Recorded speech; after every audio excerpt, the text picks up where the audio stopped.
एक शहर में चांदनी नाम की एक बहुत ही सुंदर और प्यारी सी लड़की रहती थी। चांदनी एक साधारण परिवार की एक साधारण सी लड़की थी। चांदनी अपने मम्मी पापा और छोटे भाई पिंटू के साथ काफी खुशहाल जिंदगी जी रही थी।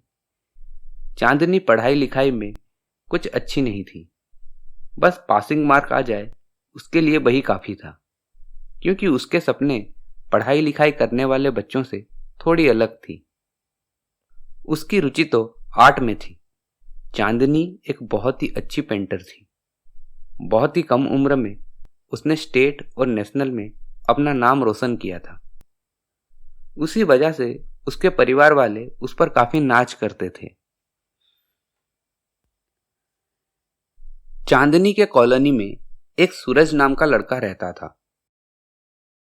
चांदनी और सूरज दोनों की दोस्ती बड़ी गहरी थी। जहां चांदनी अपने चित्रकला के लिए मशहूर थी, वहां सूरज अपने पढ़ाई लिखाई के वजह से देश दुनिया में नाम कमा रहा था।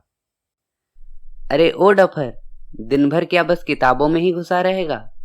चल बाहर निकल, पास वाले मैदान में मेला लगा है। ये चैप्टर खत्म कर लूं फिर चलते हैं। हे भगवान, इस लड़के को मैं कैसे समझाऊं?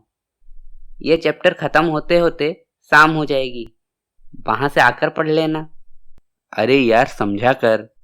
क्या समझूं? अंकल आंटी ने तेरा नाम गलत रखा है।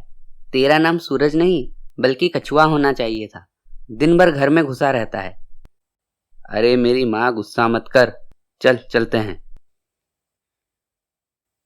सूरज और चांदनी की दोस्ती बचपन से ही थी। इसी वजह से दोनों एक दूसरे के काफी करीब थे। दोनों एक दूसरे की मन की बात बिना कहे ही जान लेते थे। पर एक दिन ये सब बदल गया जब सूरज का परिवार चांदनी के घर घूमने आया। अरे आइए आइए शर्मा जी, बड़े दिनों बाद हमारी याद आई। अरे क्या करें भाई साहब, काम धंधे से फुर्सत ही नहीं मिलती। ये तो आपने सही कहा। और बेटा सूरज, कैसे हो आप? मैं ठीक हूं अंकल, एकदम फिट एंड फाइन। अरे भाई साहब, जो बात बताने आए थे वो तो भूल ही गए। क्या बात है शर्मा जी, काफी खुश लग रहे हो आप। बात ही कुछ ऐसी है, अपने सूरज को एक बड़ी स्कॉलरशिप मिल गई है। ये सुनकर चांदनी के मम्मी पापा काफी खुश हो गए। ये तो काफी अच्छी बात है। शाबाश सूरज, ऐसे ही अपना और अपने परिवार का नाम रोशन करते रहो। 10वीं और 11वीं तक की सारी पढ़ाई का खर्च स्कॉलरशिप देने वाले उठाएंगे। अगर 12वीं में अच्छे नंबर आए तो आगे की पढ़ाई में भी मदद करेंगे। अरे वाह डफर, तेरी तो लॉटरी लग गई। अरे चांदनी बेटा, तुम भी थोड़ा ट्राई करो, शायद तुम्हारी भी कहीं अच्छी स्कॉलरशिप लग जाए। नहीं अंकल, रहने दीजिए। मेरे लिए तो मेरे पासिंग मार्क ही बहुत हैं। चांदनी की बात सुनकर सब ठहाके मार के हंसने लगे। पर चांदनी के पेरेंट्स को इस बात से थोड़ी ठेस लगी और अब वो भी चांदनी के भविष्य को लेकर थोड़े परेशान रहने लगे। शर्मा जी ने भले ही ये बात मजाक में कही हो, पर उनके बात में दम था। तुम सही कह रही हो। आज के समय में एजुकेशन काफी महंगी हो गई है। एक बच्चे को पढ़ाने में पसीना निकल जाता है, और हमारे तो 2 हैं। अगर चांदनी ऐसे ही स्कोर लाती रही तो भविष्य में उसे अच्छे कॉलेज में एडमिशन नहीं मिलेगा और फ्यूचर में ना ही अच्छा जॉब। यही सोचते सोचते कुछ दिन बीत गए और चांदनी के 9th का रिजल्ट भी आ गया। चांदनी हमेशा की तरह पासिंग मार्क ही ला पाई, पर इस बार उसका पेरेंट्स का मूड कुछ ठीक नहीं था। वो गुस्से में उसके कमरे की तरफ बढ़ चले।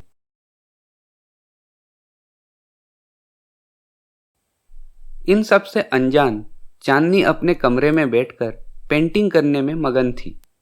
वाह दीदी, तुम कितनी अच्छी पेंटिंग करती हो, मुझे भी जरा सिखाओ। ठीक है, इधर आ, मेरे पास बैठकर देख। तभी उसके पेरेंट्स उसके कमरे में आए। ये क्या है चांदनी? क्या हुआ पापा, मुझसे कोई गलती हो गई क्या? वैसा ही मान लो। इस बार तुम्हारा इतना कम मार्क कैसे आया है? ये सुनकर चांदनी दंग रह गई।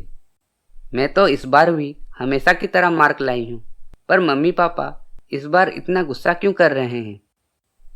ऐसी बुत की तरह खड़ी क्यों हो? मुझे जवाब दो। ये क्या जवाब देगी? इसके पास कहने के लिए क्या है? सुनो चांदनी, अगर ऐसा ही चलता रहा तो तुम 10th में जरूर फेल हो जाओगी। नहीं पापा, इस साल मैं खूब मेहनत करूंगी और अच्छे मार्क्स लाके पास भी हो जाऊंगी। उसी समय चांदनी की मम्मी की नज़र उसके पेंटिंग पर पड़ी। ये क्या मेहनत करेगी? ऐसी खराब मार्क लाने के बाद भी मैडम को पेंटिंग करने से फुर्सत नहीं। सारी फसाद की जड़ ये पेंटिंग ही है। चांदनी के पापा ने गुस्से में सारा पेंटिंग का सामान उठा लिया और स्टोर रूम में बंद कर दिया। चांदनी खूब रोती रही, पर उसके घर वालों ने उसकी एक नहीं सुनी। उस दिन के बाद से चांदनी को पेंटिंग करने की सख्त मनाही थी। उसके बदले अब उसे अलग अलग सब्जेक्ट्स के ट्यूशन क्लासेस में भेजा जाने लगा। वहां से आकर भी उसको आराम नहीं मिलता था। उसे देर रात तक पढ़ाई करनी पड़ती थी। उसके पेरेंट्स उस पर दिन भर नज़र बनाए रखते थे। ऐसी ही मेहनत करती रहो, देखना एक दिन तुम्हें भी सूरज जैसा बड़ा स्कॉलरशिप मिलेगा। चांदनी की जिंदगी अब एक पिंजराबंद पंछी जैसी हो चुकी थी। वो अपने पंख फैलाना चाहे तो भी फैला नहीं सकती थी। धीरे धीरे उसका स्कोर अच्छा होने लगा था। अरे वाह चांदनी, तुम तो काफ़ी अच्छा स्कोर करने लगी हो। लगता है काफ़ी मेहनत कर रही हो। Good, keep it up. ईश्वर का नियम है, कुछ पाने के लिए कुछ खोना पड़ता है। और चांदनी अपनी सेहत और अपनी खुशियां दोनों ही खो रही थी। अब चांदनी के चेहरे में पहले जैसा नूर नहीं था।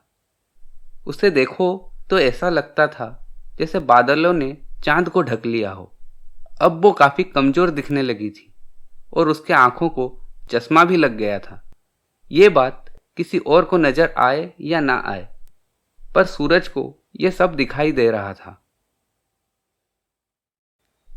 अरे चांदनी, तू कितनी कमज़ोर हो गई है।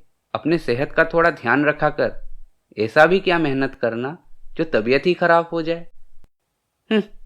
इस डफर को देखो, इसी के वजह से मेरी ये हालत है। और अब देखो कितना अच्छा बच्चा होने का नाटक कर रहा है। अरे सोच क्या रही है?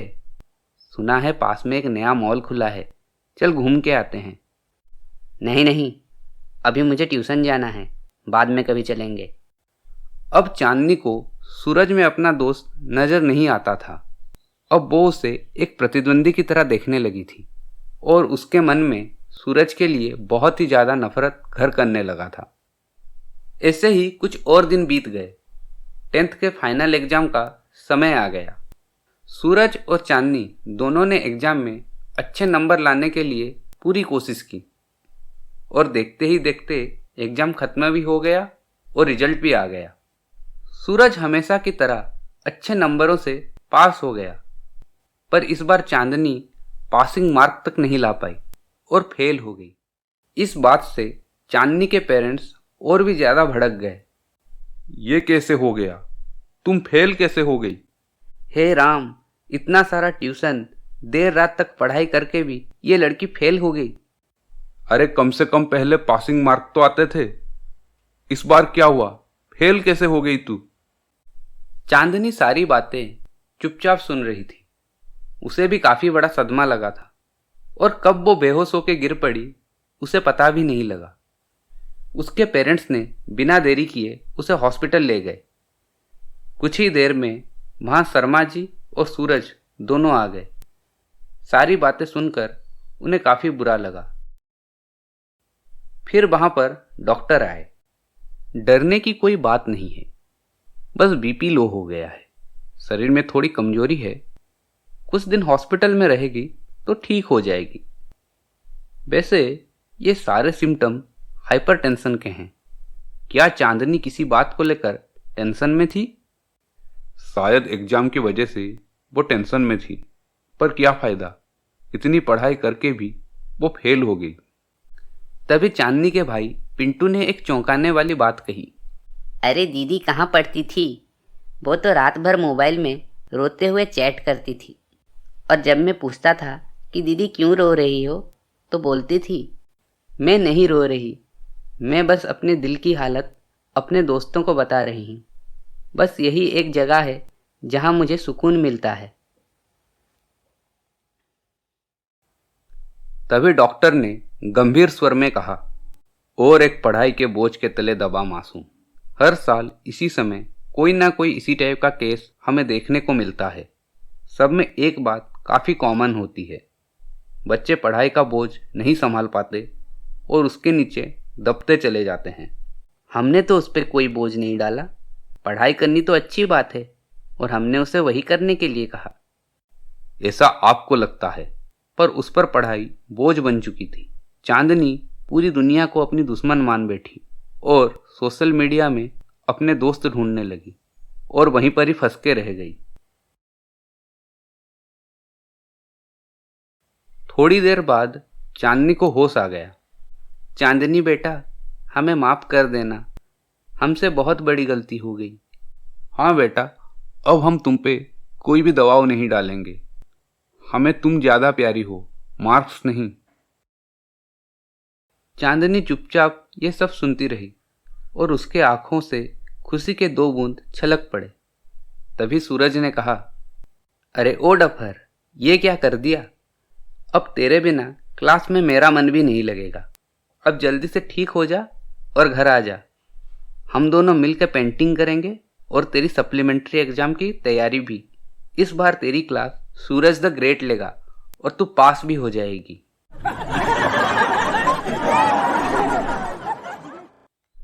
कुछ ही दिनों में चांदनी हॉस्पिटल से घर आ गई। सूरज ने भी अपना वादा पूरा किया और चांदनी को सप्लीमेंट्री एग्जाम के लिए प्रिपेयर किया। चांदनी काफी अच्छे मार्क्स लाकर पास भी हो गई और अपने कलाकारी के वजह से उसको भी एक बहुत अच्छा स्कॉलरशिप मिल गया। अब चांदनी और सूरज दोनों ही अपने मनपसंद सब्जेक्ट्स में पढ़ाई कर रहे हैं और एक बहुत ही सुंदर और उज्जवल भविष्य की तरफ अपने कदम बढ़ाए जा रहे हैं। इस कहानी से हमें ये सीख मिलती है कि ईश्वर ने भले ही हमें एक जैसा पैदा किया हो, पर हम सब में अलग अलग खूबियां और खामियां हैं। जैसे सूरज और चंद्रमा दोनों का काम है प्रकाश देना, पर सूरज की रोशनी हमें गर्मी देती है और चंद्रमा की शीतलता। वैसे ही हमें कभी भी किसी दूसरे के साथ अपने आप को कंपेयर नहीं करना चाहिए, क्योंकि हम एक दूसरे से अलग हैं और हम लोगों की प्रतिभाएं एक दूसरे से अलग हैं। तो फिर मिलते हैं एक नई कहानी में एक नए सीख के साथ। आई होप आपको ये कहानी अच्छी लगी होगी। अगर आपको हमारी ये कहानी अच्छी लगी तो please like, share and subscribe कीजिए। अगर आपके मन में कोई सुझाव है तो प्लीज़ हमें इंस्टाग्राम के थ्रू मैसेज कीजिए। तो चलिए फिर मिलते हैं एक नई कहानी में एक नए सीख के साथ। तब तक के लिए बाय बाय।